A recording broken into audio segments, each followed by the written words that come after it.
Hello मेरे प्यारे बच्चों। आज की स्टोरी हमें ये सीख देती है कि अगर हम मिलकर कोई काम को करते हैं तो उस काम में हमको सफलता ज़रूर मिलती है, ज़रूर मिलती है। एक गांव में एक बड़े ही खुंखार दानव ने अपना आतंक फैला रखा था। वो रात को जब चाहे गांव में घुस आता था और इंसानों को बड़ा परेशान करता था। उसकी इस खौफनाक हरकत से गांव का हर इंसान बहुत डरा हुआ था। एक दिन सारे गांव वाले उसके आतंक से छुटकारा पाने के लिए इकट्ठे हुए और बातचीत करने लगे। लेकिन काफी देर तक बातचीत करने के बाद भी गांव वाले के पास कोई समाधान नहीं निकला। उस विशाल दानव से लड़ने के लिए कोई भी सामने नहीं आ रहा था। दानव के सिर्फ नाम से ही सारे गांव वालों के अंदर दहशत फैल जाती थी। इसीलिए उससे टकराने की हिम्मत कोई भी नहीं जुटा पा रहा था। अब बिना किसी समाधान के सारे गांव वाले अपने अपने घर निकल जाते हैं। रोज की तरह खुंखार दानव फिर से गांव में आता है और उसकी आहट पाकर सभी गांव वाले अपने अपने घरों के अंदर चले जाते हैं। दानव ताजे मांस की तलाश में गांव का चक्कर लगाने लगता है। तभी उसको इंसानी मांस की सुगंध आती है और इंसान की सुगंध सूंघते सूंघते वो जंगल में पहुंच जाता है। वहां जाकर वो देखता है एक आदमी पेड़ के नीचे सो रहा है। उसे देख दानव बहुत खुश होता है। उतने में आदमी उठ जाता है और अपने सामने इतने बड़े दानव को देख घबरा जाता है और अपनी जान की भीख मांगने लगता है। जब उसे समझ आ जाता है कि वह उसे छोड़ेगा नहीं, तब वह उससे बचने का उपाय सोचने लगता है। थोड़ी देर बाद उसे अपने दादी से सीखे मंत्रों की याद आती है, जिससे वह किसी की भी आंखों में जलन उत्पन्न कर सकता है। तभी उसने मंत्रों को इस्तेमाल करने की सोची। हो जाए इस दानव की आंखों में हलचल और हलचल से उत्पन्न हो उसकी आंखों में जलन। नी के मंत्र पढ़ते ही दानव की आंखों में जलन होने लगती है और वो जोर जोर से चिल्लाने लगता है। उसकी आवाज गांव तक पहुंच जाती है और सभी गांव वाले डरते डरते जंगल आ जाते हैं। जब वो सारे गांव पहुंचते हैं तो दानव की बुरी हालत देख हैरान हो जाते हैं।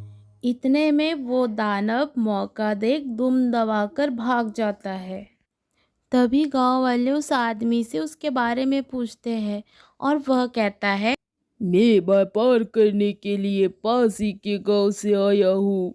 मैं शहर जा रहा था। रात बहुत हो गई थी तो मैंने सोचा कि मैं यहाँ थोड़ा सा आराम कर लूँ। ओहो, लेकिन ये खुगार दानव आ गया। अच्छा, तो आप ये बताइए कि आपने दानव को कैसे भगाया? मेरी दादी एक तांत्रिक है। उन्होंने मुझे छोटे मोटे मंत्र सिखाए थे और उसी की बदौलत मैं आज जिंदा हूँ। ये सब सुनकर सभी गांव वाले ने उस आदमी से दानव को भगाने के लिए मदद मांगी और वह व्यापारी भी अपनी दादी को गांव में बुलाने का वादा किया। आदमी की इस बात सुनकर सभी गांव वाले बहुत खुश हुए और अगले ही दिन वह अपनी दादी को गांव ले आता है। देखो बच्चों, आज रात को आप सबको मिलकर एक बड़ा यज्ञ करना पड़ेगा। उस यज्ञ को करने पर उस दानव की ताकत कम हो जाएगी। उसके बाद मैं सब संभाल लूंगी। दादी की बात सुनकर सभी यज्ञ करने की तैयारी शुरू कर देते हैं। रात होते ही खुंखार दानव बदला लेने के लिए फिर से गांव में आता है और सबको एक साथ देखकर वो बहुत खुश होता है और सोचता है कि आज इन सब का काम तमाम करूँगा। दानव को देख सभी डर जाते, लेकिन वो अपनी पूजा बंद नहीं करते और यज्ञ करते रहते हैं।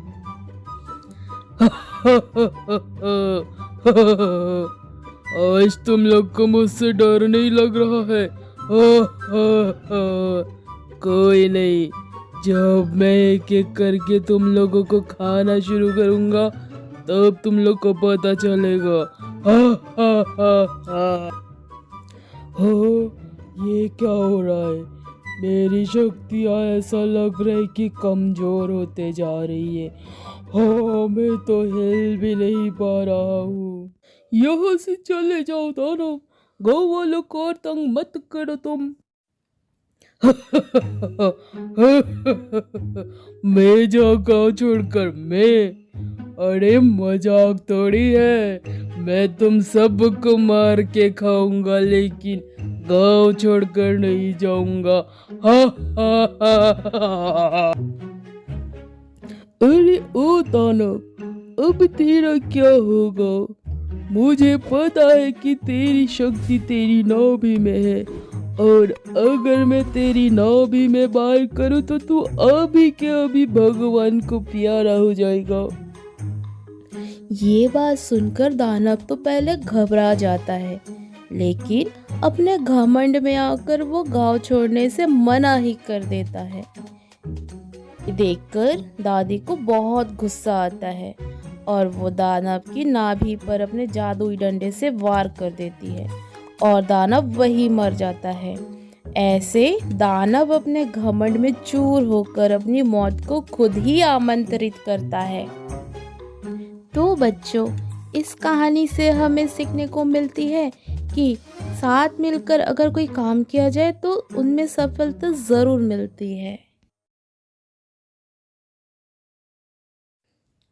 तो बच्चों, इस कहानी से ये सीखने को मिलती है कि साथ मिलकर अगर कोई भी काम किया जाए तो उसमें सफलता ज़रूर मिलती है।